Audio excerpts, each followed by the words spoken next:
Olá, como provar a existência de Deus? Essa é a pergunta mais difícil que existe, e a resposta é a coisa mais importante da humanidade. Direto ao assunto.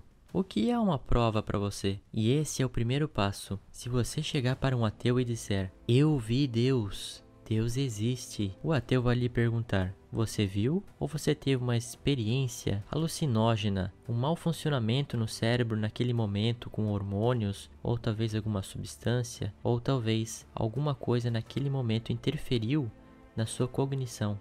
Logo, podemos eliminar isso como prova. A experiência pessoal não pode ser uma prova universalmente válida. Alguns podem procurar por uma prova científica laboratorial, ou seja, uma experiência física, pudesse então comprovar a existência de Deus.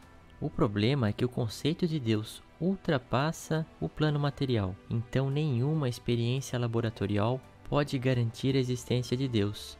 Pode, no máximo, comprovar a existência de algo sobrenatural, por exemplo, um milagre, ou seja, algo que foge à regra da natureza. Então a pessoa pode alegar que não se sabe a totalidade das regras da natureza, então pode ser que aquele detalhe foi natural também, mas de uma forma desconhecida. Então, se não podemos confiar nos nossos sentidos sensoriais, nem em experimentos científicos, como encontrar provas de Deus lucidamente, de maneira sã? Estamos falando da razão. Eu já fui ateu e vou ajudar você nessa busca. E o meu ponto de partida foi a reflexão de que só existem três hipóteses: ou o nada existir, ou as coisas parcialmente existirem, ou a totalidade existe. E se eu existo para fazer essa reflexão, logo o nada é uma hipótese descartada. E a hipótese das coisas existirem parcialmente demonstra que ela é insuficiente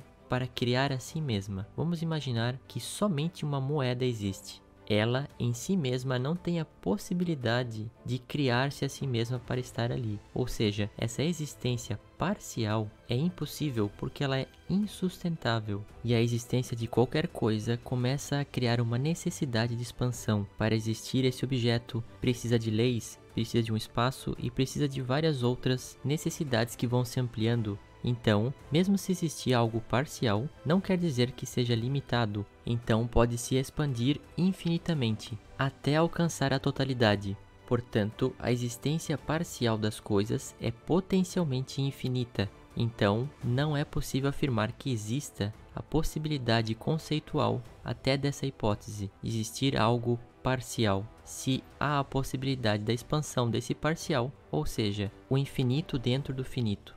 A existência parcial das coisas é uma hipótese impossível em si mesma, uma vez que o parcial possibilita a expansão infinita, o que sai de sua própria definição. Então, só sobrou a hipótese de que tudo existe. E é a hipótese mais sustentável, porque se tudo existe, então também existe o mecanismo dessa existência, ou seja, não podemos dizer que falta alguma coisa para essa hipótese ser verdadeira. Como a totalidade existe, também não pode ocupar o mesmo lugar. Um exemplo é se eu afirmar que existem 3 cachorros. É lógico, se eles ocuparem o mesmo lugar, será um cachorro só. E se isso é verdadeiro, então existe a ordem. E a ordem causa a hierarquia entre as coisas. E se eu consigo pensar nelas, eu sou uma coisa além da matéria, porque a vontade não é uma propriedade da matéria. Então, há provas suficientes que existe o material e o imaterial. E o imaterial tem a possibilidade de conter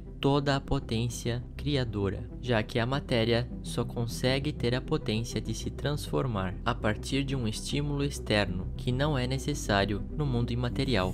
Por isso, eu consigo ter vontade infinita e improvocada. Através da minha vontade, eu ordeno a matéria do meu corpo, meus movimentos, então o imaterial comanda o material. O imaterial, então, está acima da matéria. A partir daí, posso considerar verdadeiro as teorias de São Tomás de Aquino, de que existe um motor imóvel que move a matéria. Como existem mais pessoas, existem mais motores que movem a matéria. Portanto, provém de um mesmo lugar, uma mesma força que está acima desses motores, acima da matéria, acima do tempo. Portanto, não existe mas E se está acima da matéria e acima do tempo, pode prometer enviar o seu filho com mais de 1000 anos de antecedência, descrevendo o que acontecerá e cumprir tudo quanto disse, pois é verdade, como a verdade que diz o seu filho: antes que Abraão existisse, eu sou.